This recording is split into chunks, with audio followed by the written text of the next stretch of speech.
What's up, pups? I'm going to watch this clip with me. It's Richard Hart talking to Craig Wright about the Bitcoin white paper. Check it out. Questions from the audience? I don't. Why do you pretend to not be a total fool?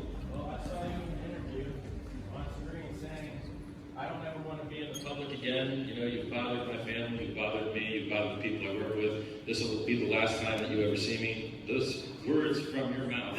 That's actually, I said I didn't want to go on television again. Please don't bullshit. One, that was an hour interview that was cut and changed, which you'll find out in court soon, which they altered and they asked different questions and gave different answers to. So we'll do a new one. Are you Satoshi? Yes. Okay. So you wrote the Satoshi white paper. Yes. And you implemented the 1 megabyte block limit. I put a temporary limit in there after being badgered by Mr. Finney. Right.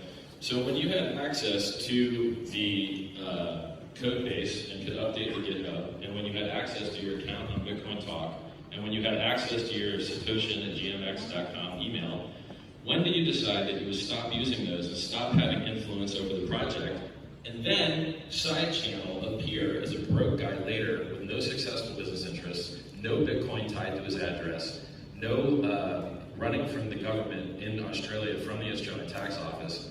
Sorry, I'm not actually running from Australia. I'm in Britain. You know those extradition laws in Britain to Australia? Sorry, morons who make things up. That's called libel and slander. That's why I've already got a number of people in court, because they're dumb. They have no idea that you can't basically be a public figure in Britain and run from the government. Right. You're only a public figure because you cosplay as Satoshi, right? No, Real Satoshi would still be writing Bitcoin improvement proposals. Real Satoshi would have been there with me fighting against BCH and taking the grant. But you didn't even fork real Bitcoin. You forked a copy of Bitcoin. You had a copy of a copy. I did not fork Bitcoin. Segwit forked Bitcoin. Right. So, no, you want to say these things and whatever else, and you want to say blah, blah, blah. No, I actually made a deal with Jihan. Jihan actually stabbed us in the back, so that's a different issue.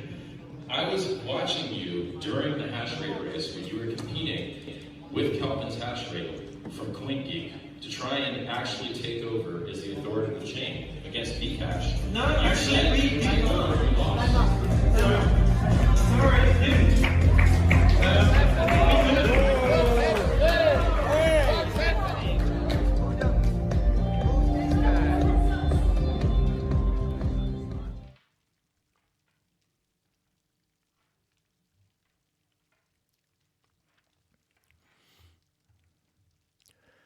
All right. That's actually from Richard Hart's YouTube channel. It's a great clip. I've seen it on Twitter before.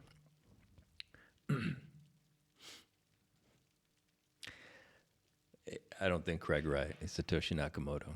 All right. You can be certain of that.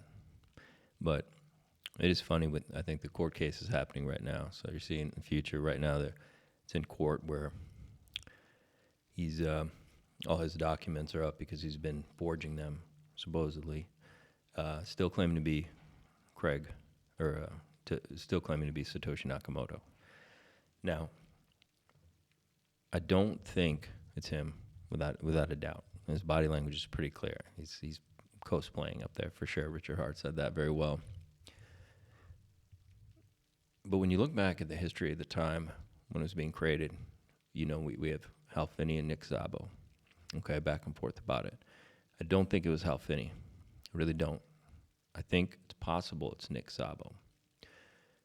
But we have to entertain that it could also be another entity, possibly an intelligence agency. We have to think about it. We have to realize that it would be kind of odd if it was Nick Szabo, to be honest.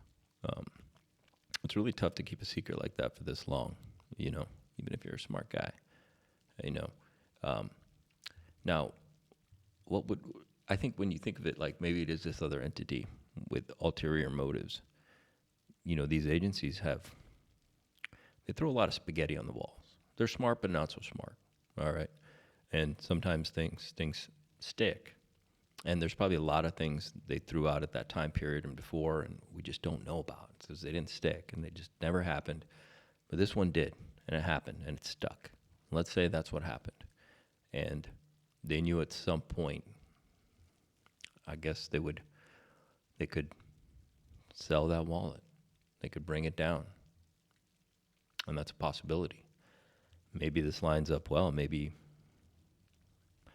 they collude with Craig Wright. He gets to take the responsibility for it, the name, but they get what they want, which has been part of their plan all along. Who knows? Or maybe Craig Wright has nothing to do with it. He doesn't collude with them and get the credit that he so wants. And they do what they're going to do at a time that they've already decided. Now, of course,